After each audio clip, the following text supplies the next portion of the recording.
waiting for it, and people were really suffering and said, okay, I would like to go with you.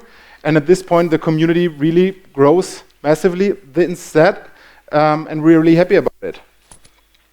So that community building process could be split up in 4 things. So there are 4 stages of building a community. The first thing is you come together and everything is super great. Like you met your boyfriend or girlfriend for the first time. You don't see the negatives, everything is shiny. So I hope for you there are no negatives, but in real life sometimes there are. So everything is shiny, and that's always in a community. Everybody's enthusiastic, let's do it, and let's do it. After a week they don't have time to do something. But this is always the first step, creating a community that everybody is so enthusiastic. Like on a first date, I think it's the best way to describe it, because nothing is better than a first date. Oh no, okay, that's perhaps the wrong thing. Could be. Okay, it's up to you. Depends on your relationship. After a couple of times, then growing demands come up. So people in the team, in the community say, I'm not happy with my role, I would like to do that, or I'm not happy with the direction the community, in this case our project, goes. So it doesn't take such a long time. After it gets also tricky, and people are unhappy with the specific things you decide. And this is probably kind of a phase where it comes down to reality, where after that first emotional high, everything is super fancy, comes to, okay, we have issues as well, we have the same problems like others, we have to deal with it. And the third stage is like acknowledging these weaknesses. Means after that high and the down, you come to a point where you say, okay, also in our project, we would like to make everything better, or in our team, we would like to make everything better and faster. We have the same weaknesses, so we have issues, we have different opinions, and there comes a point where you acknowledge them and accept that this is the case. And at the end, it ended up in stage number 4, where you respect each other, we have empathy, and understand also weaknesses from the other team members. This is something like a broad process. There's no specific time that takes. I would say in our team, it took about, I would say 9 months. So after 9 months, we came to the point that also a couple of people who started the fork at this point said, I'm not happy what we are doing, and they dropped out. But after 9 months, we came to a point that the core people really know what we want, and we had a strong relation together. And this was an interesting time for us in that first 9 months. So what is important if you work in a community? So if you want to participate in a community as a member. So the first thing, you have to realize that everyone is a member of a community. So independent what he does, what role he has in the community, but everyone should be important in some way, should be valuable for some way, and you have to realize that also people perhaps make a decision, perhaps against your opinion, equal members to each other. An important thing is that you disagree with ideas and not with the people. So if you have a feeling that some ideas are wrong or not good for the project, it's always important that you be clear to that you communicate that in a proper way, but never disagree with people or harass them. So disagree with the idea and say, I'm not happy with it, I would like to do something else, but this is a really important thing. Another thing, if you're important, always try to bring new members to your community, because it has 2 arguments for that. One thing is you will die someday, and another argument is you will be assimilated by the ideas of your community, because sometimes you will share the same values, but on the other it's like seeing the tree in a forest. I don't know if that works in English, but it's sometimes hard to get out of it. So because it assimilates you, and you only have the view of the community, and sometimes it's also hard for new people to see it in a different way.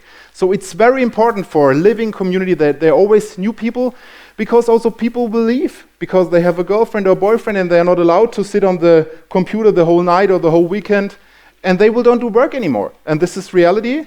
So take care that new people are coming to your community, to your team, to your project all the time. It means take care of the next generation, and also accept that the next generation perhaps is not super good and super skilled in everything you need, and give them a chance to find their position in your community. As a member, also be flexible as possible. So try to to do work where it's necessary, not say, okay, I'm only coding C++, I don't give a shit about the PHP website.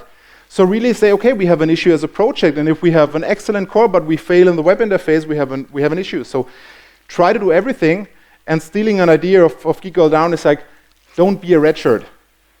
So do you know what a red shirt is in Star Trek? It's a Walking Dead. So the red shirt people never come back to the airship after they visit the planet. Be valuable, be a blue shirt or a yellow shirt. Does it make sense? Hopefully, if you're a Star Wars fan, sorry about that, but I had Yoda already. So I try to have everything for both communities. So means be valuable, be visible in your community, be important, and care of an important part that you can bring value into that project. Working in a community as a lead, and I remember I said there's no control through a lead. Anyway, you have people that have to take care of a community. They have to take care of the processes, have to take care of the technical tools. But I think the most important role for something leading a community is maintains the balance between the strong and the weak. And because there's always, if you have more than 10 people, you come to the point where you have the strong and the weak. And typically, the strong people are the loudest, and the weak people, you can hear them. And this is very important to also give the people who are not yelling so loud and not complaining so loud and not writing 100-line emails, to hear them, to figure out what they want, what their ideas are, much more important than the loud ideas. So I think for me, this is the most important thing if you're taking care of a community, that you really hear everyone. And you also hear that people, which typically perhaps not yell at you and complaining about everything. Take care of the internal culture. Means as a project, automatically, or a community, you automatically develop some kind of a culture, how you treat new people, how you work with issues, how you work with unhappy people, how you deal with criticism. All these things, you have to develop your own culture of community, but it's important to take care of it. Whatever it is, so hopefully it's a good culture, and you should try to do anything that's a good culture, but you have to maintain it all the time, that it stays probably equal. Especially the project grows, more people coming up. Distribution is a big issue, so if different people from different places of the earth working on the same thing, it's really a challenge, taking care of the internal culture. Don't be a control freak. And this is hard for me especially, because it's a term and advantage and disadvantage that we are control freaks in some way, but this is not really good sometimes, because if you ask people every day what's going up when we have the release, at some point they will hate you, which is understandable. So trust in people, especially if you're not a $1 million project. It's okay if your release is a couple of days later. So it makes me angry, it still makes me crazy, but it's okay, nothing happens, Earth still turns around. So really don't be a control freak is a really big thing. Especially I know it very much because it makes me insane. But I work on that every day with semi-good success. Community maintenance, so taking care, what you can do like maintaining a community. So there are a couple of methods that came into my mind preparing this talk. One is talk, and of course talk. Biggest method is try to talk to everyone, which could be very, very time consuming. Especially in the beginning we had, in Isinga we had a Mumble session every week, and then we had a Skype session. And the funny thing is we started the project and there were only German-speaking people in the phone calls, but we spoke English, because we decided if we are not English in every single line from day one, we will fail as a project, because we had an international approach. But it was really funny having only German people in a conference speaking English, good and bad English, so we were sometimes not able to understand each other. We could just switch back to German, because it would be easier for us. So we really fight it to ourselves, doing everything in English. So right now, it's nobody has to discuss about it, and you can see a big difference in that. For a good examples for that are French community projects, because typically a lot of French open source projects do everything in, you guess it, French. and nobody can understand them except the French. Means there are a lot of excellent open source projects in French, but nobody has a chance to work with it because you cannot read the documentation. So I think language is perhaps not a super nice invention, but it's a really important thing. If you want to be international, English is no question, and we did it from day one. And this was tough in the beginning, but it helped us a lot to grow and also integrate other people, because right now we are international. We have people in a lot of countries working with us. It's an international project, but as a requirement to that is that we started everything in English. Create a transparent environment. So everybody in a team should know what's happening. I don't think that everybody outside the team should know everything. Perhaps they should like to see the issues and the roadmap, but not every discussion you have internally needs to be published on an external website. So I know that not everybody shares that opinion, but in my opinion, there's absolutely a right for having some private conversation, having private ideas, having private discussion, and note them. But it's absolutely necessary that all your team and your community members have access to them and see on whatever stage what is going on, see the thoughts you have in mind and the direction you're heading to. Another thing in culturing community is measure progress and note community members. Means from time to time, bring people on the website, show their faces. So we have a team site. Perhaps you can do better, but we have a site where you can see everyone with a short description, what he does, with a picture of him. We also welcome new team members and write a blog post to say hi, what he's doing in the project. And it's really important. It's important for the people itself, because it's a value for their work if they are public on a website and can identify themselves with the project. On the other hand, it's important for your project if you see that there are real human beings behind that project. It's very good marketing. Sorry. So it's important to measure it in some way. So technical measurement is very easy in the days of GitHub, because you see the activity metrics. You can see who is working a lot and who is lazy. But lazy just on GitHub. Perhaps people don't do a commit. So I have a commit at a Singa, I would say 5 every year, which is horrible, but I do different things. Means you cannot only measure the activity stream on GitHub, but that's a kind of measurement. You can see what people translate, how many blog posts somebody writes, and not from measure him and judge on him. It's like you're active or not, but to show it to the other members of the community, show it to the external world, what specific people do for your project. Meet as much as you can. That's usually just a question of money, because if it comes to travel, then you produce costs. But we try to do it once a year. So now we have our Isinga camps around the globe. We are thinking also of Isinga camp over here in India. That's usually a point where we try to meet with some people, because nothing can replace a face-to-face meeting. I know there are hundreds of technologies out there with WebEx and Hangout and whatever, but nothing can replace sitting together on a table, having a beer, yelling on each other, laugh with each other. So it's the best thing to meet, and this is what we try to do as often as possible, but it's a money problem, because otherwise we would sit together, I think, every 2 months. On the other hand, the production rate will go down after our events. So community maintenance, though I think you need some tooling. Also work in a specific technical community like we have in Isinga. So what we have is like a ticketing system. So we started with a Redmine ticketing system for our internal development. We are not sure right now, but I think it goes in the direction that we use GitLab in the future for the software development, because in some areas we had Gitorious, but Gitorious was bought by, I think, GitLab last year or something around. So this is important right now, and we also have now a ticketing system for external requests, because there are so many external requests coming into the project. Before we did it, we had an internal mailing list, and if you wrote an email to info@isinga.org, it lands in my mailbox and in I don't know, 3 other team members' mailbox. But there are so many issues coming into the project that we have a request tracker system only for external communication. We have a wiki. I think it's gonna die because nobody writing stuff in. We started it, I don't know, a year after we forked the Nagios thing, and we use Confluence because they offer a free open source license.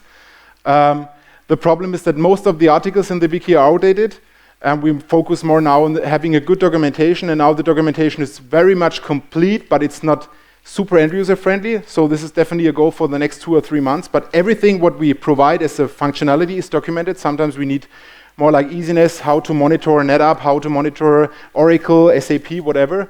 So I think the wiki will die. But it helped us a lot in the first stage, having a view on our protocols and our meeting results was a good place to store there.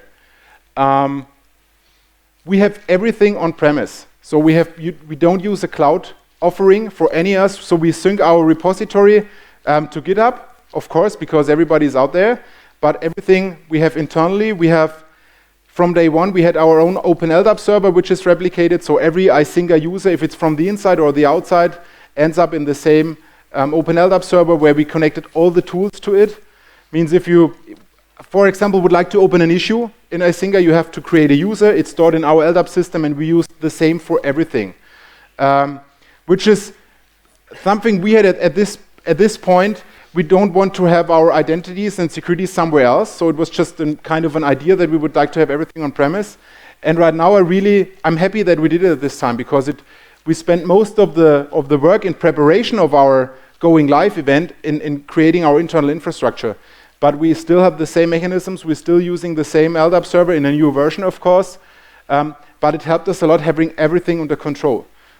So we use our own Git, we use our own Redmine, we use our own build infrastructure with Jenkins, so everything is self-hosted, and we have fully control of our platform. It's absolutely up to you if it makes sense for your case or not, but for us it was, I think, the best thing to do. Dealing with failures. So I mentioned we have this first date thing where everything is shiny, but it doesn't take a long time that people will complain about everything. So internal and external people out of the community, they will complain about features not fixed, typos in the website, that you don't write blog posts, that programming language, so we had people writing C++ is wrong, use whatever. So you can never win a language discussion, because when somebody use Fortran, use COBOL, whatever. No, we use that because we're able to do that. But people will complain about everything, and you will receive that feedback on any channel. So Twitter, Facebook, they write you an email. I received emails on our main info@isinga.org. Why didn't you choose whatever language? I said, really? So don't use it if you don't like it.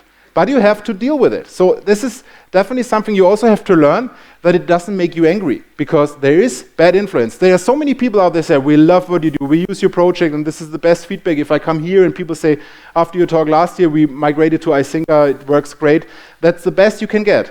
On the other hand, you also have these negative, and you have to accept it. So you have to accept failures people make, externally, but also internally in your project. So typically, we are always late with our releases. I would like to plan it on time. So if it's possible, I would like to say we release our new major version on November the 11th. But I cannot do it because it turns out that the reality is against me, and people have a private life, and sometimes they're ill, and then we're out of our planning schedule. So accepting failure is a big thing, and learning that and accepting that, it's really having a culture of failure is important. I would absolutely advise you to have a view on that book. A couple of guys of the DevOps community, especially John Willis, have a couple of talks also on SlideShare talking about this book, and it's about a culture of failure. And this is a very topic. Just to give an example, what they do is for Toyota, they have a specific amount of failures every day in their production area. So every day something happens. And if the number of reported issues goes down, then for them they start to be active. So they do it a different way. So they start, if we get less errors reported, then it looks like that people accept bad things. Means it's a different view on failure handling. Since if nobody's reporting failures, it could be that we are perfect, but it might be more realistic that people say, I don't care, this store is not closing 100%, but it's okay for me. And so they are hunting They are hunting failures, and they're hunting failure reports from a positive perspective. This book is absolutely nice to read. There are so many nice, interesting point of views about failure culture, about learning from each other. So absolutely, if you have the time, read this book. Try to be nice as long as possible, especially in social media. If you are in touch with other people, try to be nice. It's your duty to be nice and don't harass somebody, but also don't accept harassment. So if you're working in a community, and especially in my part sometimes, I think people cross the line. And it's also absolutely okay if you work for your community and if you want to protect them to say, okay, this is the last area, so stop it here, not complaining, don't harass us. So you should be nice, but there's the end of it. And you can make it absolutely clear to somebody, you're entering an area which you shouldn't do so. So if you don't like it, if you're not happy what we are doing, we don't harass anyone, but please don't do it as well, use something else. And this is important. Now I'm off? I'm on? Okay. It's important to learn where that line exactly is, but there is one. You have to figure out where is it for you. But it's definitely something you should think about. Community rules. Nothing happens nowadays without a code of conduct. So I don't know, especially in our area where I live, there was another thing. Last year there was a tweet coming up because of FOSDEM. You know FOSDEM? It's a big development event in Belgium, and somebody tweeted that. And you can see there was a lot of discussion going on, and then Patrick Du Bois, one of the DevOps community leads, wrote back, and there's truth in it. Okay? So hopefully you get the sense. So it's absolutely important to have a code of conduct and to take care of it. So it's really, really important. But much more important, like having a code of conduct, is really taking care. And sometimes you go somewhere and read a code of conduct. This is 20 pages long.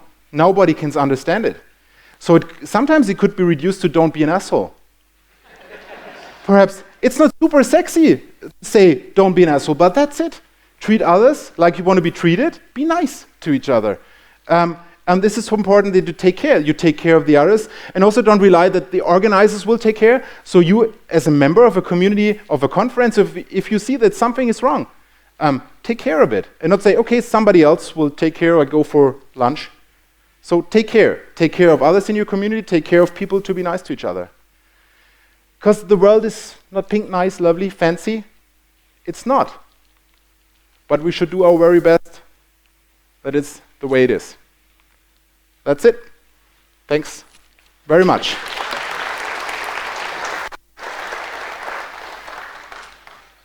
Do we have time for questions? I guess, yeah. Bon, thanks a lot. It's a brilliant talk. Just a question.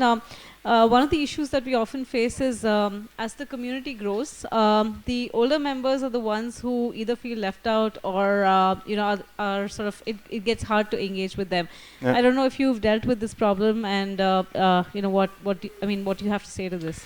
Yeah, we had for example, we had some guy which started in the project, and he took care about the documentation, which is a very good example. At these days, we thought doing every documentation in DocBook is a good idea, and now we knew it was the worst idea ever. He worked into that, and he invested a lot of time, and then at some point we decided DocBook doesn't make us happy. We switch over to Markdown, and then he was really disappointed because in our community it was his thing. So he was responsible. He was the DocBook king of Isinga. And then we killed all his work and all his knowledge because we are moving to Markdown. It took me a lot of time. I talked to him a lot. I called him, and at some point he say, "Okay, I still like the project." He still comes to events, so he's out of actively contributing to the project. But it took me some time to make him to understand why we made the decision, also against his knowledge. But I think you cannot prevent it all the time. Sometimes things change, and some people of your community are not happy with it.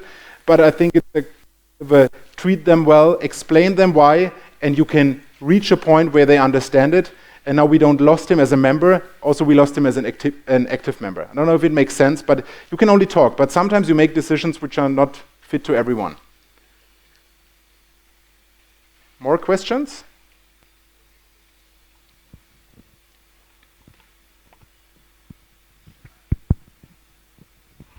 Some open source projects start as more like free to use.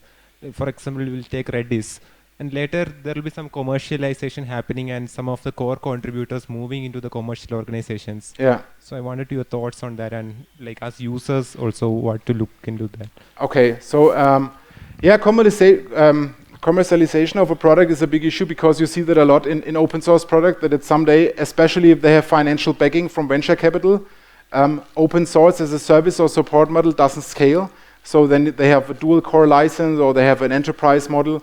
Right now, 90% of the development at Izinga is done by Netways, and the money to that development comes from professional services and support we sell. Means there is no enterprise offering, there is no subscription, and there is no plan to do that because most of the community people in the Izinga project don't want that. For them, it's worst having something like a dual core. And so I think if we switch something to an enterprise Izinga, and to make it clear, not everything is better if you put enterprise on it. Most of the time it's going to be crazy. So I think we will also lose a lot of our core people. So right now our plan is to keep it open source. We are planning about having a mobile app. This will be in the App Store. We will open source it as well, but perhaps we take $3 for the app, but we don't have a single line of code, so it will take 3 years until the app will be ready. But everything will be open source, and there is no plan doing a dual license enterprise version.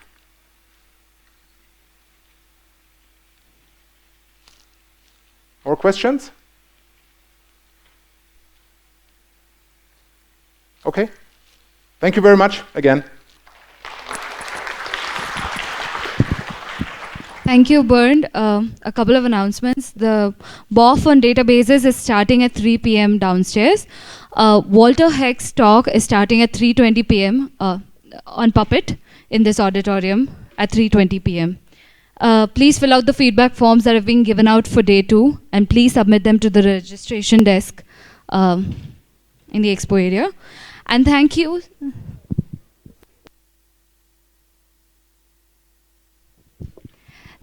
A big thank you to Sequoia Capital for sponsoring the travel of our speakers for Rootconf here.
Hello.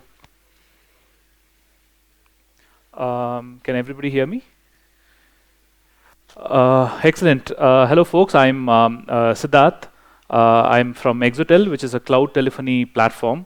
I'm here to talk about handling logs, events, and metrics using Heka, which is yet another framework or tool for the confused DevOps engineer. So the goal of this talk is to talk more about the why we use Heka, what problems it can solve, rather than the how. I'm not going to get into too much configuration of Heka or building plugins or extending Heka, because those are all things that I'm sure all of us can figure it out. The focus is going to be on how we have used Heka to solve some problems that we think are important, especially in building distributed systems. So yeah, that's my contact details and my Twitter handle. Not that I tweet anything interesting, so probably you shouldn't follow me. Before I go on with the why, the what, and the how, it's important to set some context, right? When you're building a distributed system, there are different kinds of data that the services of the distributed systems throw, right? And typically, I mean, these are over and above the standard business-specific request-response data that services send amongst each other. So you have logs, you have metrics, and then you have events.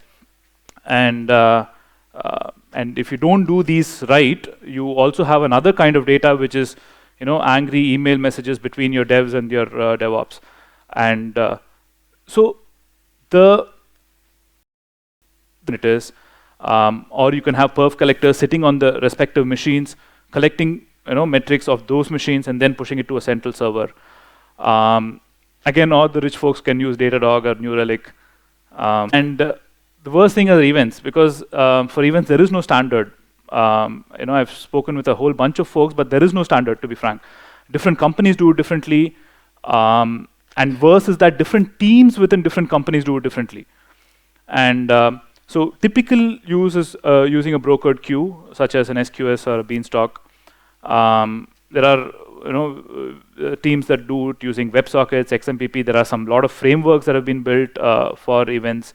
But there is no standard per se, right? So the problem is that for an application developer, there are these different kinds of frameworks that are there for raising these different kinds of events.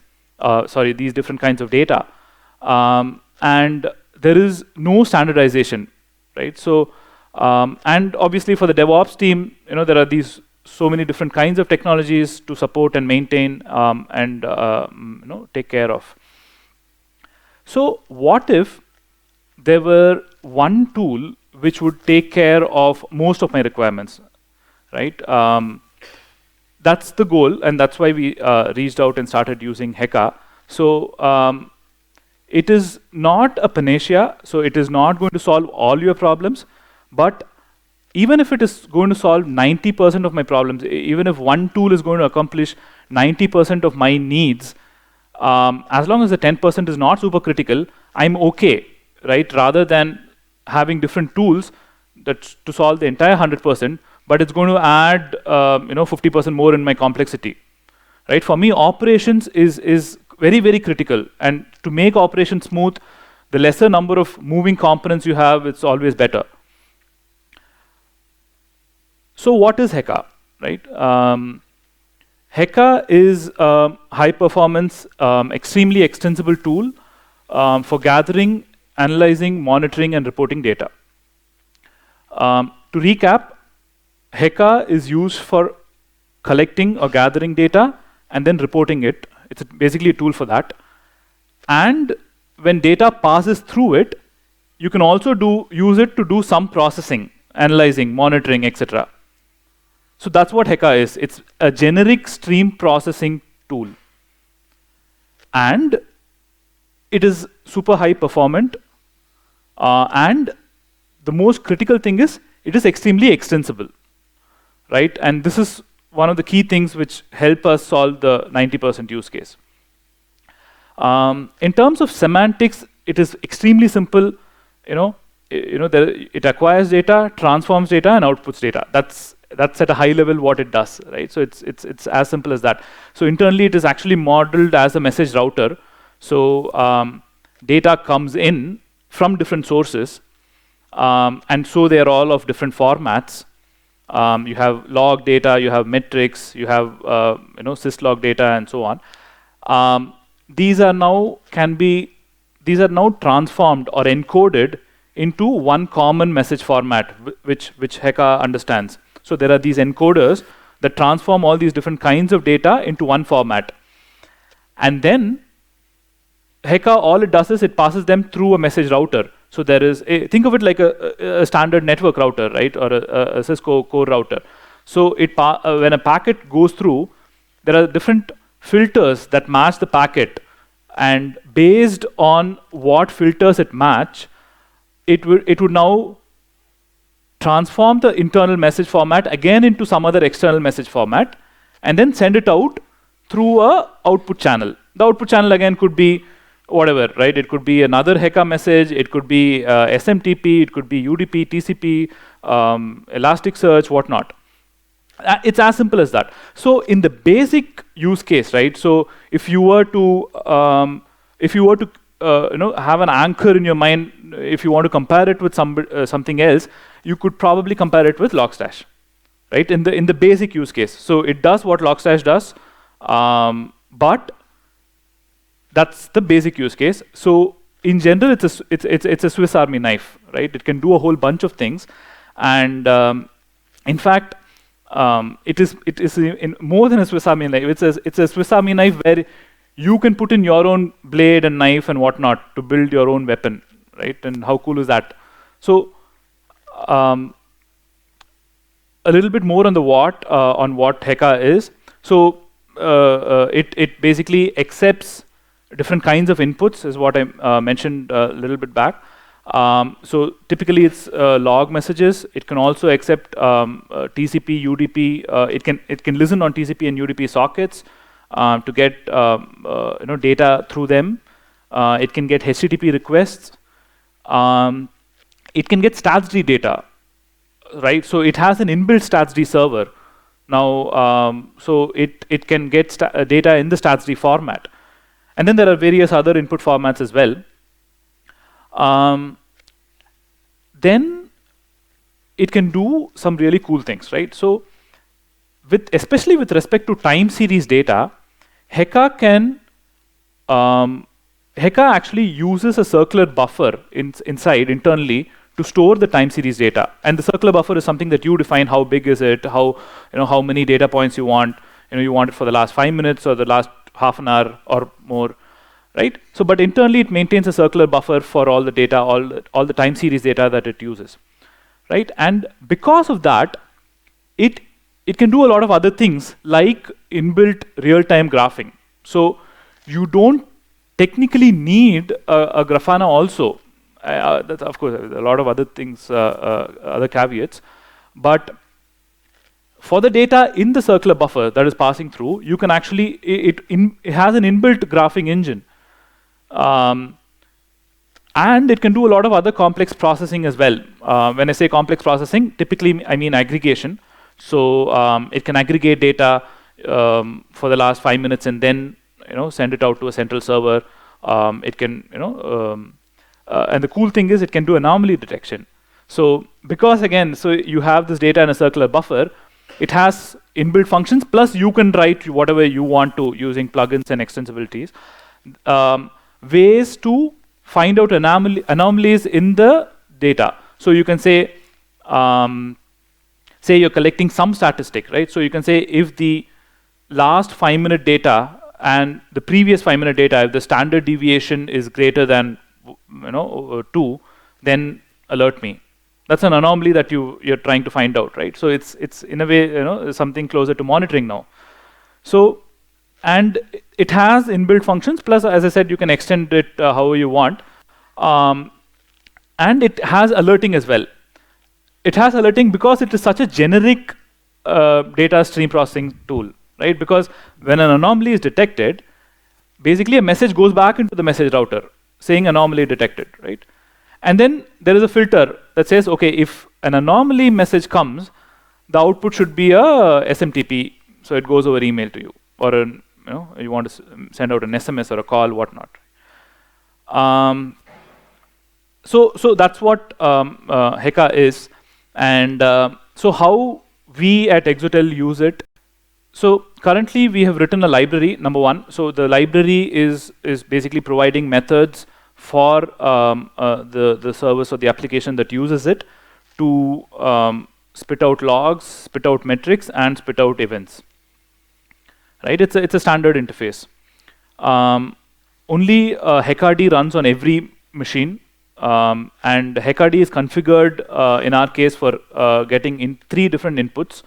One is your standard logs, which from the log files, and then it also we're also having a statsd input. So there is a statsd server, as I said, which is running, and so it gets statsd input over UDP, and it also listens on a TCP socket. Right? So events from the application contact HECRD on the TCP socket directly, and then it does whatever it does. As it gets the data, it typically pushes the data to a brokered queue. In our case, we use Kafka. And at the other end of Kafka, there is another global HECRD that is pulling the message off Kafka and sending it elsewhere, right? So the elsewhere here in this case for logs is Elasticsearch, for metrics it's Influx, and so on. And soon we also plan to use Heka for even pushing Nagios because it has plugins for Nagios as well. So essentially, we want it to be the single data pipeline in Exotel. Last few slides about our experience, probably the more important ones. It's a dev win for us because there is a single library that devs integrate with. There are no separate libraries for logging, eventing, metrics, and so on. From a DevOps perspective, the brilliant thing here is the DevOps engineer has the ability to change the underlying pieces without any dev support. So suppose tomorrow you get funding and say you want to, instead of using Influx, you want to use Datadog for, you're storing your metrics and this thing. So all the DevOps engineer needs to do is change the Heka config to push the metric data to Datadog apart from Influx. And then at some point of time, they can just cut off Influx and push the data only to Datadog. All without a single line of code change, right? It is super lightweight. As I said, it's written in Go. It is super fast, especially if you're coming from Logstash, you will find it like a welcome relief. Those are some stats that we have. One con is that it's slightly tough to configure. So do ping us in case you have any problems configuring it. You can write Lua plugins, very lightweight again, and they can load without restarting the Heka. Final slide, takeaways. I think there is tremendous value in maintaining a single data pipeline in your company, and very, very ops light. And Heka helps you possibly achieve it. So definitely do give it a try. That's pretty much it. Thank you. I don't know how much time I have for questions.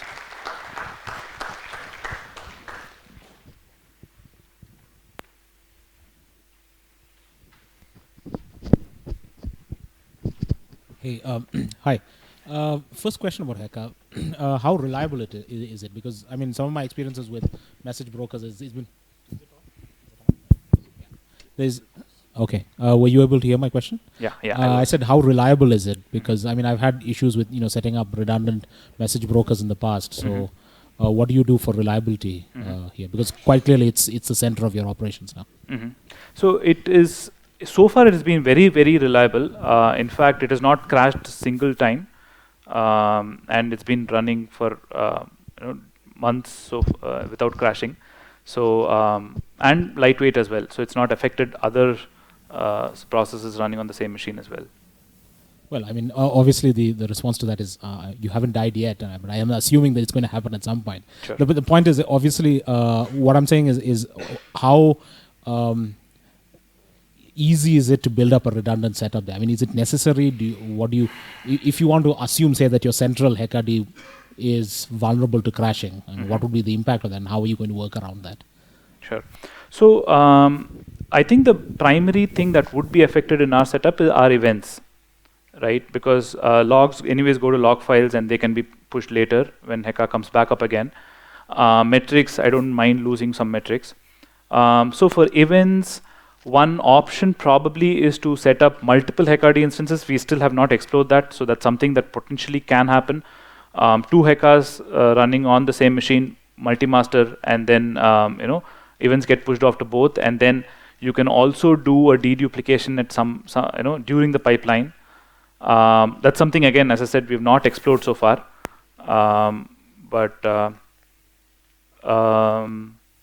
yeah. So for logs and metrics, I don't see a problem with it. Even if it goes down, it will come back and push whatever is left. Yeah. Yeah, hello. Yes. I have a question. Does Heka send logs to S3? I think it does. I don't. So it has a bunch of output plugins similar to your Logstash plugins. I'm not sure if S3 is there. So if you're just purely comparing Heka plugins with Logstash, Logstash wins hands down. So Logstash has been there for longer, and it's a much more evolved product. So in terms of plugin support, Heka doesn't cut the this thing. I think there might be a S3 plugin. I can check it out. No, I'm here comparing Heka with Fluentd. What exactly have additional features? I'm currently using Fluentd. I want to know what Heka does it, because I want to implement this in my So as I said, as I said, Heka, the primary the area where Heka really excels is in the processing aspect of it, right? So Fluentd and Logstash are typical data pipelines, but Heka can also process the message, and you can control how it processes it. Right? If you, the example I gave was with respect to monitoring, right? So you want to put in a anomaly detection right within, the place where you collect the metric. Right? These are some things that I don't think you can do with a Logstash or Fluentd. Hi, I have a question. Yeah. Sorry. Yeah, we have a similar use case what we explained, but we are using Logstash instead of Heka. And what the problem what right now we're facing with Logstash is it happens sometimes, not always. When we have a huge chunk of data coming out, and sometimes the pipeline gets blocked. Okay, so have you seen similar things with Heka, or if that kind of case comes, how does Heka deals with it? Again, as I said, so far we have not seen. So far we have only a single medium instance at the other end, which is pulling out the logs and pushing it to Elasticsearch. So far we have never seen it piling up, because that even on the global Heka, the CPU utilization has been very low. It's always been smoothly running. But Heka there can also be a cluster. You can have multiple Hekas, just like how you have multiple Logstash servers running. You can have Heka as a cluster as well. So even if a single machine hangs or fails, obviously the rest of the cluster can take care of it. I think one quick extension to that. So, so what you mentioned is like we have to achieve high availability, adding multiple instances and all that. So by default, by design, does it come by scaling, or like adding more servers is only the solution to achieve high availability? Yeah, so in this case, it's adding more servers is not only the solution to scaling, but also the solution to high availability. Absolutely, because if you have a one server, that is going to be a single point of failure, right? So, and because Heka operates in a cluster, why not? I mean, sure. Okay, thanks so much. Thanks, Sid.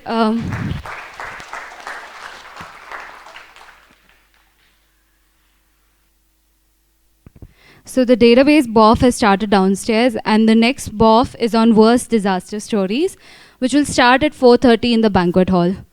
A quick reminder to please fill out forms. Actually, I'm just going to give everybody 2 minutes right now to pull out your forms and give us feedback. So I request, is there anybody who doesn't have a feedback form?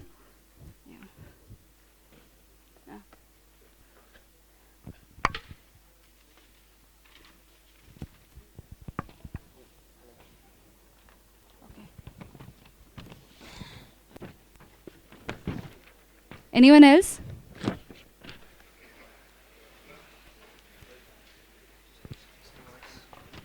Hello? Can you hear me? Yes.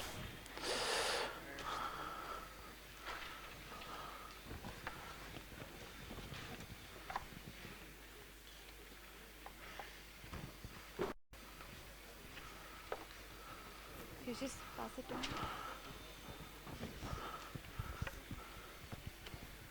Anybody who needs a feedback form? Okay.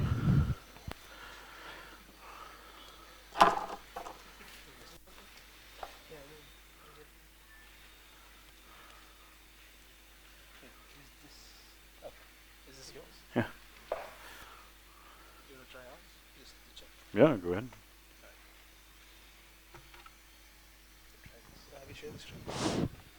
We have workshops happening on the 16th and 17th. So please, if you want to attend, go ahead and get tickets for the workshops from the registration counter. It doesn't see multiple displays.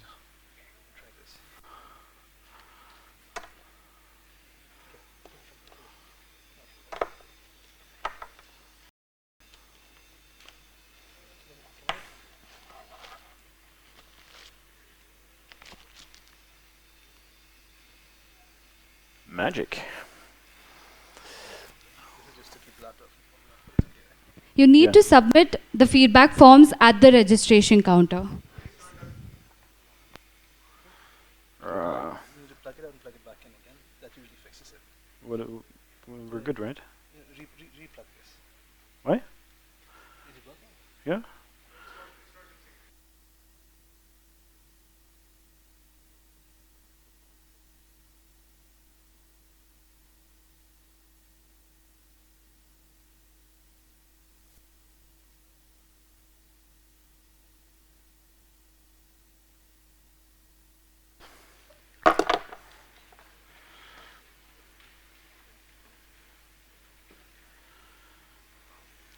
Close down a few things.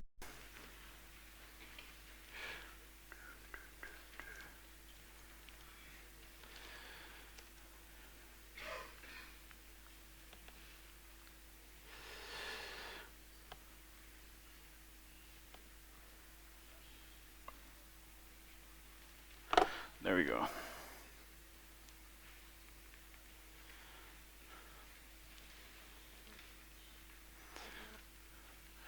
Cool, the arrow is in the right direction. Hello everyone, welcome. My name is Walter Heck. I'm talking about using Puppet in a traditional enterprise. So the subtitle says, don't say DevOps. The idea was that in that environment, we slowly implemented all the things that DevOps kind of does, but they didn't want to use the term DevOps because it was too modern and new for them. So then we don't call it DevOps, also fine. Who am I? My name is Walter Heck. I'm a CTO of Olin Data, and we are doing a lot of Puppet stuff, and this talk is to explain to you one of the projects that we did last year. So the company, the specific company name I won't reveal because not because I don't want to, but there isn't really any need. I gave the same talk in FOSDEM this year, and after the talk, 4 people came to me with individual company names and said, "Is it that company?" No. So the things that are that we've noticed are pretty common across the enterprise environment. So all you need to know is that it's a large managed hosting provider in Holland, and they were of the traditional kind. And when I say traditional, I mean silos everywhere. There was a monitoring department that I have never spoken to a single person who actually works in the monitoring team, because every communication went through ServiceNow tickets, which is sub-ideal if you want to figure out how to get a server automatically monitored. So in total, I spent about 2 weeks hunting down how a server would, in a normal situation with them, get backed up and monitored, which is obviously not really what you want to do. Another example was at some point we decided that because we're puppetizing everything, it means that you're putting all the configuration in a central location. So we wanted to talk to the security team and get recommendations from them and see what was the security policy. It took a week and a half to hunt down the official security policy, and then in there it said you are not allowed to store passwords or any sensitive data in a reversible way. So you have to encrypt it in a way that it's not decryptable, but that's really great. With Puppet, that's exactly not what you can do because you need it to be decryptable. So those kind of things happened left and right. The environments that we were looking at was pretty much everything. In the first few days, I asked a few times, hey, do you have any Oracle, or do you have any Windows 2000, or do you have any this or that? They said, Walter, you can stop asking. We have 15,000 servers. We have every combination of software that can possibly run, and it's all still running. So, yeah. While I was there, they phased out a network with a name of a company that was acquired in the year 1999, and that network was turned off last year. So bits and pieces of legacy. The servers, 15,000 servers, around 200 clients managed by about 20 teams. So a lot of these were, about 70% of these were Windows servers, and a lot of it was snowflakes. All very uniquely crafted servers that had been set up at some point in the last 5 years, usually, where nobody really knew why it was set up the way it was. And you know, when you want to start puppetizing such an infrastructure, you want to generalize as much as you can, so that only the things that need to be unique in servers will be unique. And yeah, that was a bit of a challenge because very often there would be a technical application manager who would do a whole bunch of things, and one of the things that he would do in a day was sometimes adjust a configuration setting. So it's tricky to get these people to adopt something like Puppet and try and de-snowflake their snowflakes. So that was a good challenge. So lots of really sensitive engineers is also not something very unique. I've seen,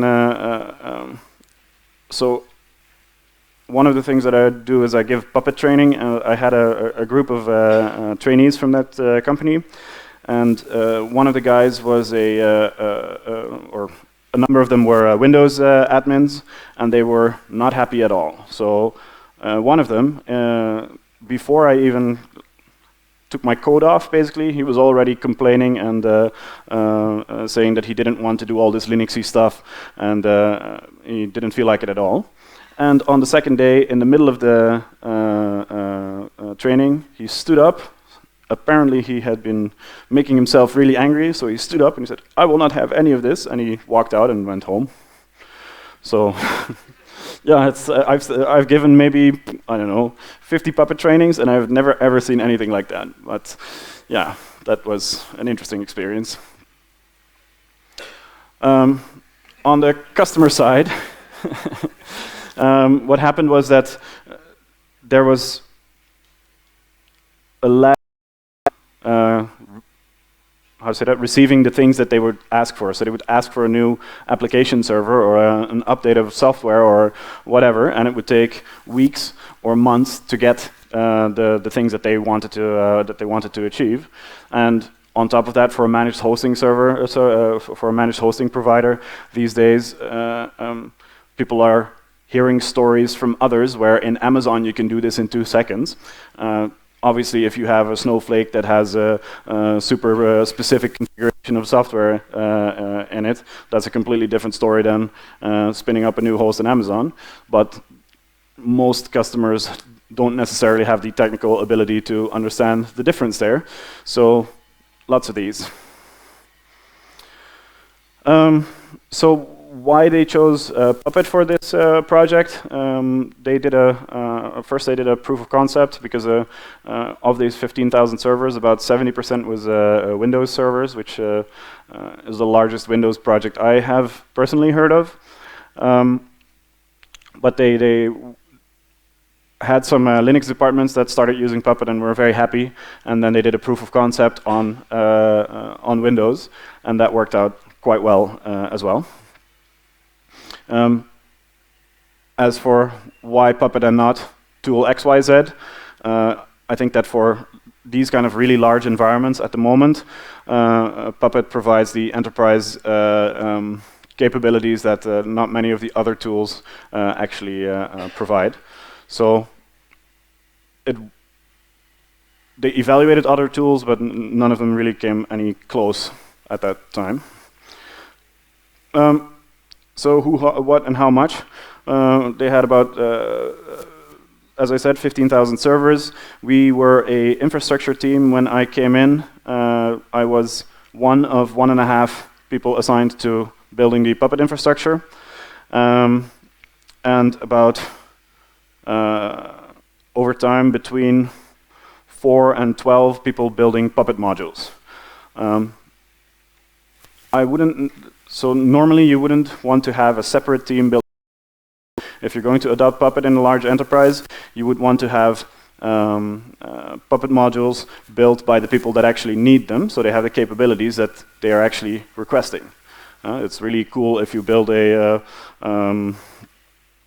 I don't know, a Windows desktop module that can manage people's desktops, but if nobody needs it, or it manages the wrong things, then you get an endless back and forth between the builders of the module and the actual users of what the capabilities of that module should be. So, but at the same time, they did an inventory of which modules they would need before the project started, and they came up with a list of about 140, 160 modules, which, because of the Windows environment, most of them either didn't exist or existed in pretty poor condition. So they got a team to start building these modules so that they could be put into initial production. And besides that, there was about 3 or 4 people helping the customer teams roll out Puppet on their environments. So there was a Puppet team that was building the Puppet infrastructure to be used by each team, and each team then needed to be onboarded onto Puppet. Am I losing myself? Yeah. So the toolset chosen when I came in, there was a Garrett setup that had been set up by someone who left 2 weeks after. So before I was fully aware of how things were done. That person left, and since there was not really much documentation on what he set up and how, that became a bit of a difficult situation. Eventually, we migrated to GitHub Enterprise, which I am not a fan of proprietary enterprise software, but GitHub Enterprise really, for such a large environment where you're basically building an open source community inside a single enterprise, is great. GitLab, of course, is the other tool that really helps. Besides that, there was an ongoing effort to set up Jenkins and get it to run tests, but I got really turned off with Jenkins. I spent personally about a month trying to get it all to work, and the problem was that with Jenkins it has 700 plugins that you need before it starts working, and then you change one setting and the whole thing stops working and you have no idea why, and it's all point and click. So not a success, but eventually it was working. The other thing that they wanted was to puppetize Jenkins itself as well, and I don't know if anybody of you ever tried doing that, but it's a complete nightmare. Jenkins uses these XML configuration files, and in order to puppetize them, you first have to click around in the GUI to make the changes. Then you look into all the plugins config files to see what actually changed, and then you puppetize those changes. Not a very pretty process. So the original plan, and what got me really interested in this environment, was that they wanted to have what they called a puppet king. And the idea was that all of these different departments needed puppet installations with a puppet master and a puppet DB, etc. So we thought, when I came in, there was a design that said, let's build a central puppet master that manages all the other puppet masters. We had it working in a proof of concept, but then unfortunately that didn't work out so well. I'll tell you in a second why. Obviously, when these kind of large environments are sold to management, there are very pretty stories of when this is done, you will have a single button and you push it and magically all your servers are managed and you can spin up new machines, no problem, it's all good. While that is theoretically possible, I have seen very few environments where that is actually possible, and especially not these enterprise environments where there's snowflakes left and right.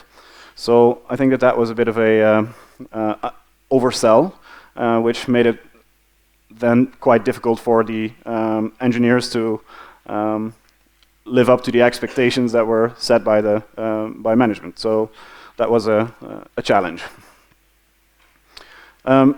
Originally, the idea was to control everything from the central puppet team. This was something that was there before I came in, and one of the first battles I had to have was to not want to control everything, because it's a horrible idea. You have 20 customer teams that want to make changes and want to make adjustments to their infrastructure. There shouldn't be a central team overseeing all of these changes. So the original plan was that in order for any puppet code change to go live on a puppet master by a team, it would have to be approved by the central puppet team. And they did this thinking that the customer teams didn't have any puppet knowledge and the central team did, so that was a good idea, but luckily we managed to talk them out of it. It's a scary step to give people autonomy, but it's really the only way this is going to work in a larger environment. So I told you the story about the Puppet King.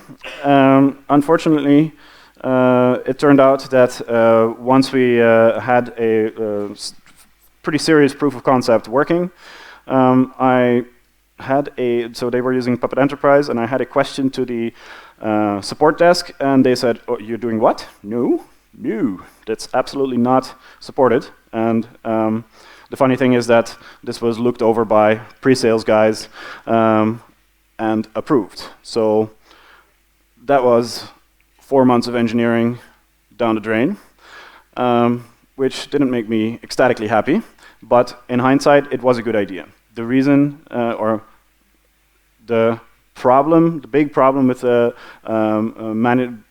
having a puppet master that manages all other puppet masters is that the SSL certificates get really tricky, because normally on a puppet master, there is also a puppet agent, and that puppet agent has certificates signed by itself, by the master itself. But if you do a setup like this, you will have certificates that are signed by the master of that master, and Puppet is not really well equipped to handle such a scenario. So it becomes a bit of a SSL certificate nightmare. So in hindsight, it was a good decision to step away from that. When we started, I think the first 2 weeks, I spent probably about 7 days discussing things with people, because I was the first person with serious Puppet skills. Before that, people had played around, but not really in large production environments. So I was, covered with people asking me left and right, how do we do this and how should that be done? And there was large questions that were as of yet unsolved. And after 2 weeks, we sat down and we said, okay, the project manager is taking in all the questions, and other than that, we switched to a Scrum based workflow, and that worked a lot better. We could do Scrum because we didn't have anything in operation in production yet. So until we had stuff in production, we worked with Scrum sprints, 2 weekly sprints, and after that we switched to Kanban. And slowly things became easier and people knew where to go with the questions, and the engineers were actually left to do engineering instead of answer scared managers' questions. So that made things a lot nicer.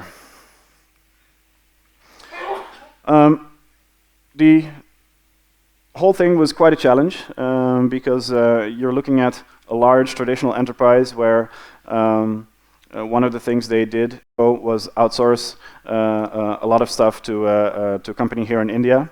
And after they did that, they kicked out most of the engineering talent in the Netherlands to save cost. And the result of that was that by the time they wanted to implement Puppet, they didn't have any local engineers anymore that could really do this. So lots of training and lots of hand-holding to get people to understand what they needed to do and what was expected of them. One of the challenges that was, for me personally, quite annoying was that lots and lots and lots of changes in management structure. When we were setting up GitHub Enterprise, I remember having a discussion about names of things. And I said, okay, let's name organizations after teams and et cetera, et cetera. 3 people got up and said, no, we're absolutely not naming anything after anything because things change faster here than you can ever imagine. So if we name something after team XYZ today, in 3 weeks that team will disappear because somebody had a change of mind, and we will live forever with an organization with a name that doesn't apply anymore. I grudgingly agreed and said, no, it's probably not that bad. And literally 3 weeks later, they changed a bunch of team names. So we decided to just use counters. So we had Puppet team or customer team 001 as identifiers to ensure that this would actually last until future times. The other thing with management changes is that every time somewhere higher up in the management tree something changed, we had to deal with someone learning to understand what it is what we're actually doing and why and how. So, you know, multiple discussions for no real reason. In general, I think that in these kind of environments, if you put in a group of skilled engineers, you should trust these engineers to make the right decisions as long as you have set the goals for them clearly. So yeah. One of the problems that we had was that there were simply not enough Puppet experts in the country to help out with this project, because simultaneously a large bank in the Netherlands decided to move everything to Puppet, and somehow the amount of Puppet talent is very limited. So we ended up, or they ended up, hiring basically every freelancer and engineer they could find that had ever ran a yum install Puppet agent. So that was a bit of a challenge. On top, there was an outsourcing company, and they saw this as a great opportunity to have a bunch of people that had never touched Puppet to learn Puppet. And while I'm very happy that people are learning a new technology, doing that in a large production environment where there are already so many unknowns proved to be a bit of a challenge. So we looked at some of the modules that the module team was producing after a while, and after an hour of crying in a corner, we decided to do some training and some guidance on how things should be done. So that was definitely an interesting challenge. Yeah, I told you the story of the guy that ran out of the training, and as I did more workshops and things to get people up to speed, a lot of them had just irrational reasons to not want things. Some reasons were actually valid. You have to imagine that some of these guys have been working there for, I don't know, 15 years, and Puppet is literally the 7th tool that promises to be the end-all of all configuration management problems. And so they would just sit there and go, yeah, what you say, it sounds all really nice, but this company is not a normal company, so this will be, this year there is budget, and next year there won't be budget, so don't get too excited. And in the end, they proved to be not entirely wrong. So yeah, frustrating. The future of that project, when I left in December, they were at a stage where the first teams were really using Puppet, and things slowly started to make sense. But still, you have to imagine that a lot of application managers now needed to switch from the mindset of, if my customer requests that, I'll open tools, settings, I go to the 3rd tab and I click the 4th check mark and I'm done, to a full Puppet workflow where they need to go and figure out which setting in code that actually is, especially in Windows. That is definitely a challenge. Once they find that setting, Puppetize it, then run it on a test environment, and then finally run it to a production environment. So a lot of their daily tasks just simply got a lot more complicated. On top of that, they needed to learn Git and Puppet and GitHub and Jenkins and all of these things. So it's a steep learning curve. But yeah, my contacts that are still there, they say it's going in the right direction. So that was it. Oh, I thought they said questions. That was my session. If you have any questions, feel free to speak up. Before we start to the questions, I'm doing a workshop, a Puppet workshop tomorrow. So this is a bit more advanced Puppet, so you can see how to do things in a production environment. There are still seats available, so if you're interested, feel free to sign up, and I'll see what I can do with you. Hello. Hello. Yeah, hi. How can we differentiate Puppet from Chef? How can you differentiate Puppet from Chef? So how can you differentiate a Mercedes from a BMW? Mercedes for business class. It's a lame answer, but really in both cars you can drive, and they have 4 wheels and a steering wheel, just that the engine is built by other people in a different way. And Puppet and Chef is exactly the same. You can do the same things. They have different bells and whistles.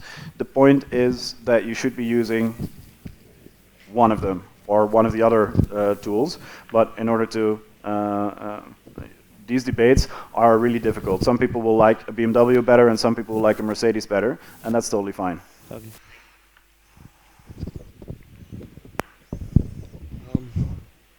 Over here. Yeah. Yeah. So, how did you solve the storages of passwords which need to be one-way encrypted? Yeah. So that wasn't solved, at least not when I left. The problem is that Puppet and highly sensitive data is currently an unsolved problem. There is a Hira backend that does encryption.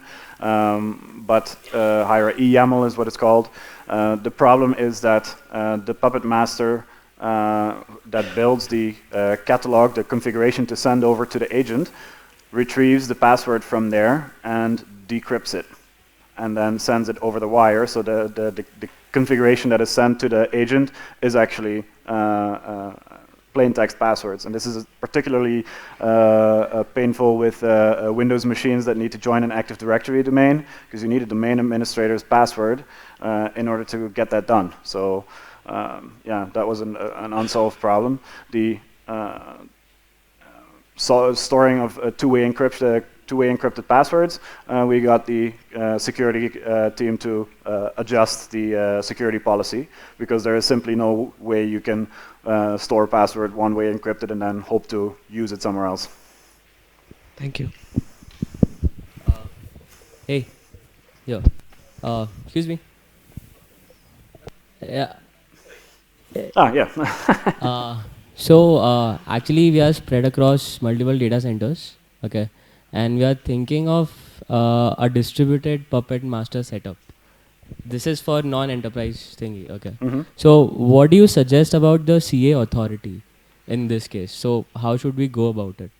So your question is you're thinking about a Puppet setup in a Windows environment and how to go about it? Linux, Windows, both is a mixture. Yeah, it really that's really not a simple question. There's a lot of best practices. I think that maybe we can talk about it after this talk, because I can literally talk for a day, 3 days about it. Okay. So I think that if you've already done some Puppet, you might want to come to the workshop tomorrow, because there I show a whole workflow that is good for production level environments, and that could maybe give you some enlightenment as to how to handle these things. Oh, sure. Thank you. Hi. So I have a question on the similar lines that Puppet, he asked Puppet versus Chef. So I'm asking Puppet versus Ansible. Sorry? Ansible. Yeah, same thing. Do you like? No, well, actually, not the same thing. Do you like a BMW or a Mercedes or a bicycle?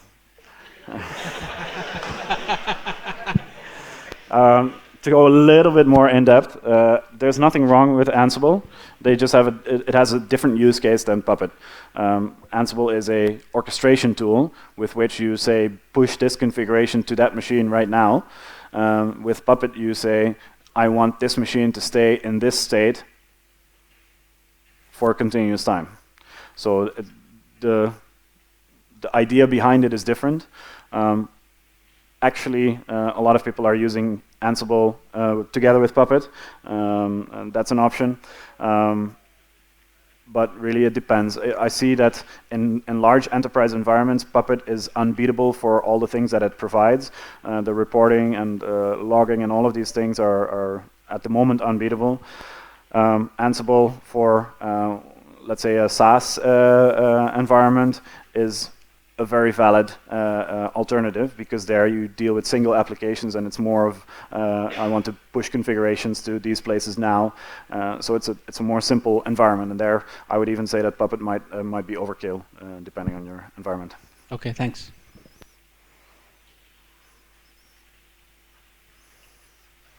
Anyone else? Going once, going twice? Thank you very much.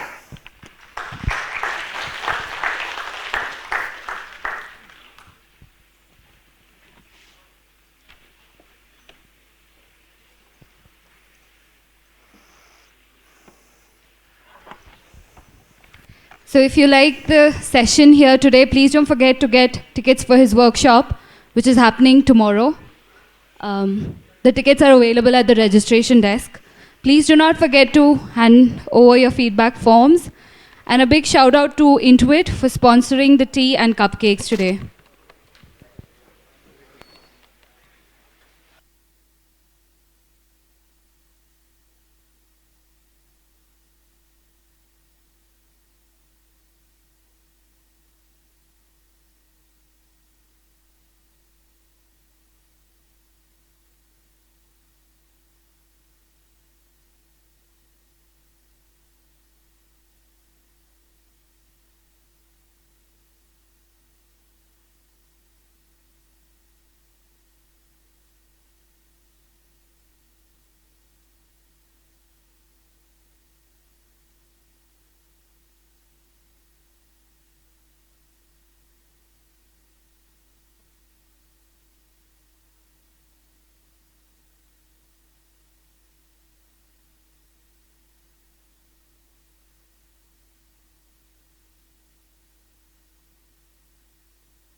Okay. Yeah. Yeah, fine. Can you speak? Sure. Check. Check. Yep.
Hello?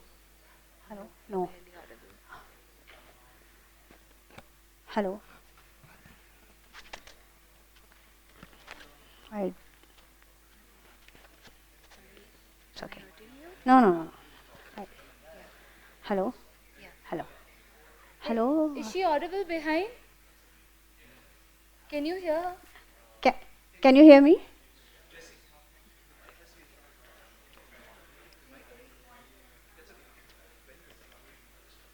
Or should I use the hand mic?